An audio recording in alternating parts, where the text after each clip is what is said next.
This is Undisputed. I'm Jen Hale. That is Skip Bayless and Shannon Sharp. Good morning, guys. How are we doing?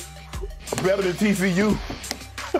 Maybe better than LeBron. He's got an ankle. I don't know. Maybe he just didn't want any part of those Nuggets in Denver last night. You remember what last time we played the Nuggets, what we did to him? You remember what Goat did to Nikola Jokic? I don't remember that. You took him. I thought he had a cold that night. He took him.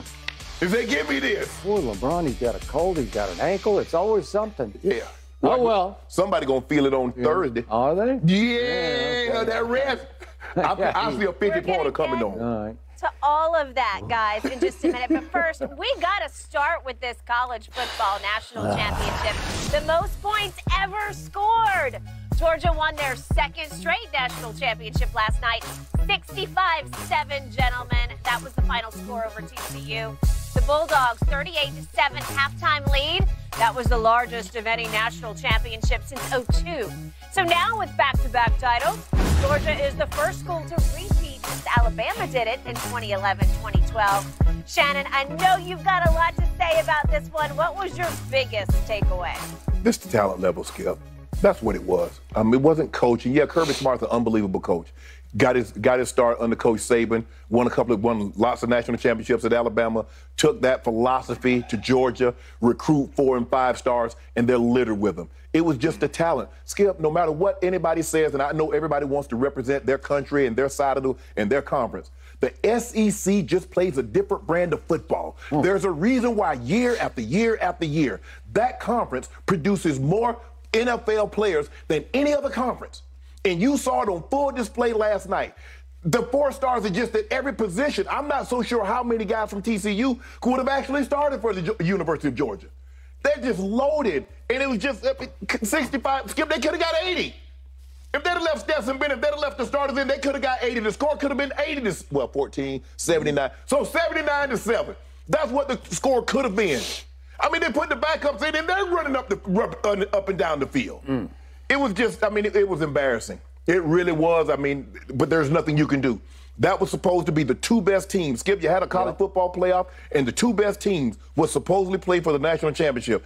And we were hoping that we got games at least like the Georgia-Ohio State, something that comes down to the last second. A field goal here or a big play there and whatever. This game was over very early when you were just watching it, and I'm looking at it like,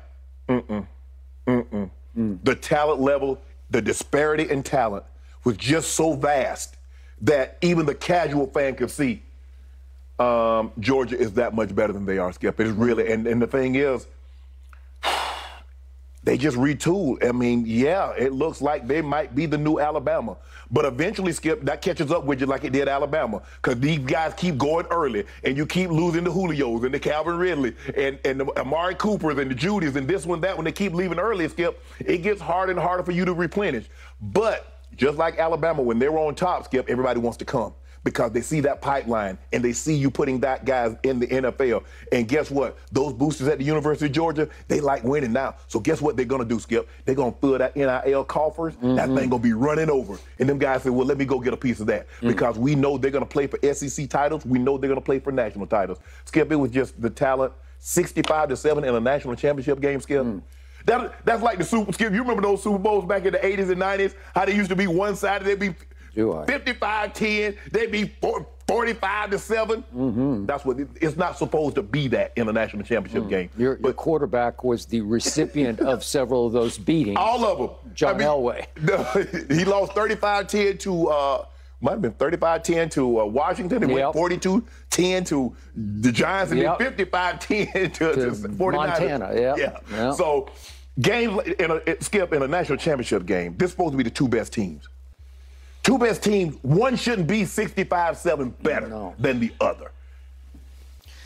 Yet and still, when we picked this game at the end of yesterday's show, we both said that it would be a close game and that TCU would cover the spread and it would be a good game. Yes. And we were both utterly, completely, devastatingly wrong. Okay, so I get what you're saying about talent disparity because we've known that and we knew that going in. But on defense, Georgia had suffered and struggled of late. Yes. And the final score against the Ohio State was 42-41, Georgia, so they gave up 41 points. and CJ just went up and down the field Yes. on him, and it gave you pause. Cause for pause. Yeah, right. And you stopped cold and you said, well, now wait a second, because I watched TCU a whole lot all year. And all I can tell you is there's some talent on TCU, not Georgia talent, but enough that I thought this would be a fun game to watch, because I thought Max Duggan would do some things against them. And we did see one drive in which he did some things and cut the score, as you know, to 10-7. That was pretty much the end of that.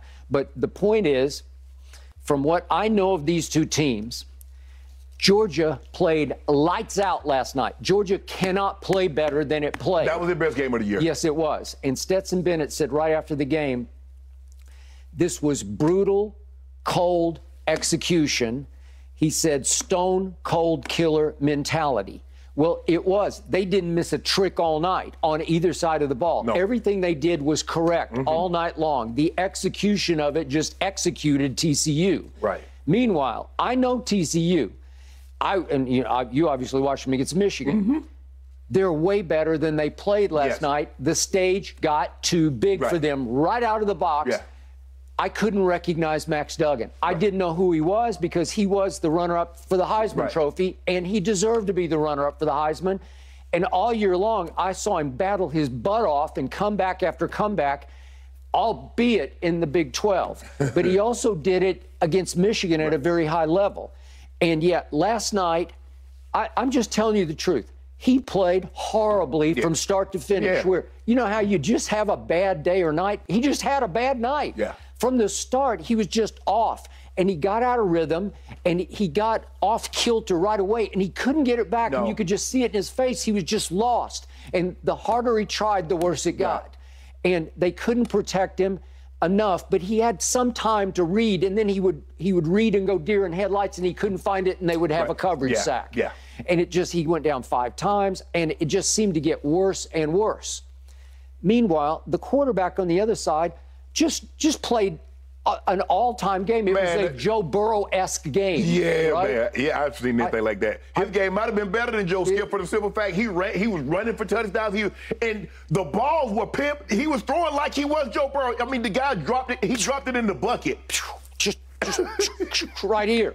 Even the throw to McConkey when he's open, he just hit him right there. It's hard. You know, sometimes you just see more. They busted the coverage. And remember the guy who had him covered? He threw the one in the corner of the end zone. Just dropped it right in the the guy was holding his arm, and he just dropped it in the right arm. And they were fighting over it, but it was tie goes to the runner, goes to the offensive player. Okay, I'm going to show you one play, because in a 65-7 game, there's only going to be one turning point play of the game, and it was made by Georgia's quarterback. And the play became, okay, it's 17-7. Right. And Georgia's got the ball back, but you think, well, maybe if TCU could get one stop, just one stop here, and it's 3rd and 10 at the TCU 45. And I'm thinking, okay, if you could just get the ball back here and go score again, maybe we'd have something going on. Remember, D. Winters is the best player on defense for TCU, number 13. And you saw what happened against Michigan. He was all over the field. He dominated the game on defense against Michigan. Okay, so let's see what happened on 3rd and 10 from the 4. This is 11:35 left in the second quarter. So it's early in the second quarter, and they come max blitz, and D. Winters has him dead to rights. And Stetson Bennett goes wide left. And I'm going to read you, if I can find it here, the quick quote from Kirby Smart about this. This is Kirby on this play. He says that Stetson saw the max blitz, and he beat the max blitz, and he ran for a first down in one of the biggest plays of the game, which takes a phenomenal athlete. He knew what was coming, and he set the guy up. Because he ducked inside and then spun. Okay, so let's see it one more time. Listen, D. Winters can play, and he can move, too. And so here he comes, and he's running free.